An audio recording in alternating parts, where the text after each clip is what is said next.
They line up every year. I've been doing it for the past, 4 or 5 years? Hundreds, sometimes thousands of them, camping outside major retailers for days. How long have you been camping out here? Since Tuesday, 10 o'clock p.m. Wow, and it's Thursday. Waiting for the doors to open. They're Black Friday shoppers, and if you ask any one of them what can make or break the biggest shopping day of the year, it all comes down to surviving the line.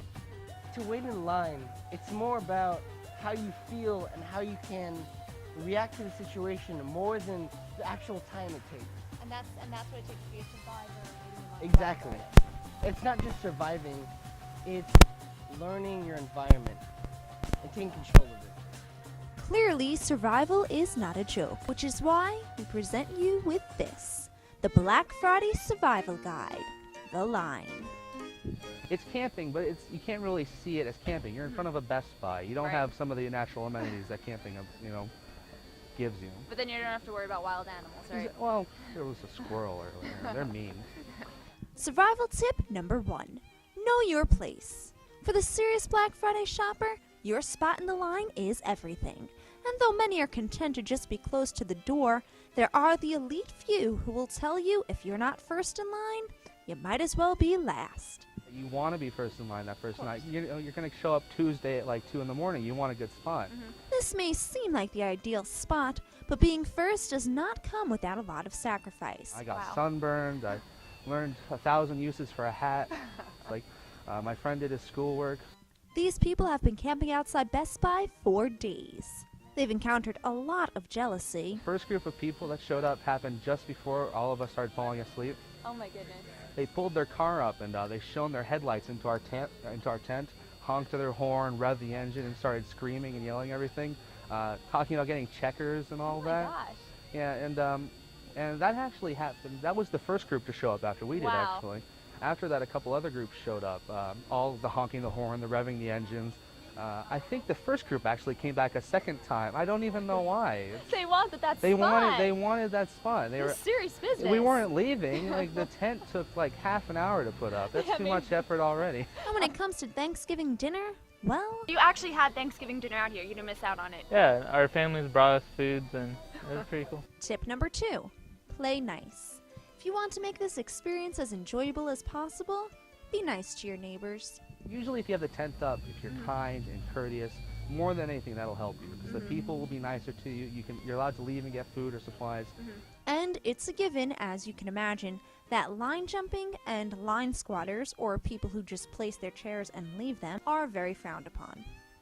Tip number 3, prepare to get comfy.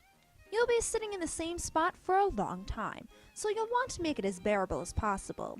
On this line, people brought out lounge chairs, blankets, Water, like a table helps.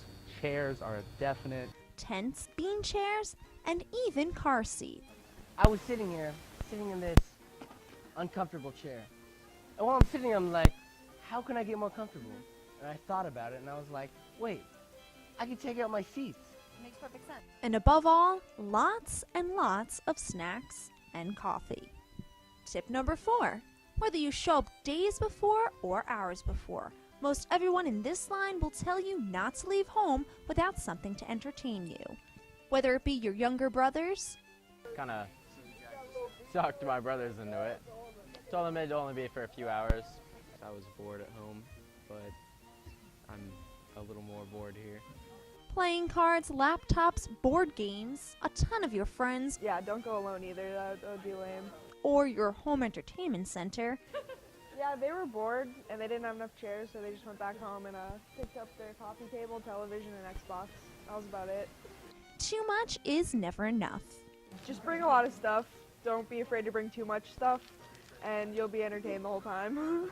Survival tip number 5. There will be casualties. After a while, you can expect everyone will be dropping like flies, and even a little cabin fever may set in, and you'll be saying things like this. I really think that it's kind of weird that everybody wears it the way that they're supposed to, because it's just like a backwards rope. Or doing things like this.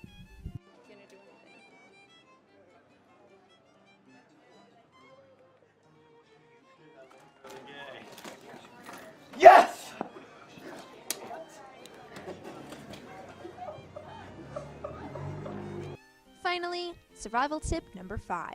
Prepare to come back year after year. We're told it's addictive and a lot of fun. It's been great. Everybody's been friendly. Everybody's been talking. We're giving everybody tips. When you remember just those good memories, it turns into like this great fun thing. You really want to do it again every year. Like basically my 3rd year doing it. Oh, okay. I keep coming back to it. I was just saying that today, that we should do this every year. It brings us all together. That's what holidays are for. I want to hang out with my friends. High school's over. We're in college. Don't get to spend that much time. So I want to be first next year. A lot of great tips, a lot of good advice, and clearly survival on the line is no joke. But finally, the moment we've all been waiting for, entering the store. If you follow our survival guide, maybe next year you'll be the first person in line.